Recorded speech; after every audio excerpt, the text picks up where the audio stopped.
दोस्तों, किसी भी रोगी को सूखी खांसी आने पर एक ऐसा उपाय बताता हूं कि गारंटी है उसकी सूखी खांसी कुछ ही दिनों में खत्म हो जाएगी।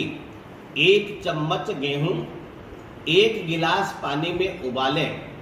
उबलते उबलते जब वो पानी चौथाई शेष रह जाता है तो उस पानी को छान लें। उस पानी में 1 चुटकी सेंधा नमक मिलाकर चाय के समान थोड़ा गुनगुना पीते रहें। सुबह शाम दोनों समय पिएं। जब भी आपको समय मिले तब पिएं। निश्चित है कुछ ही दिनों में सूखी खांसी आना बंद हो जाता है।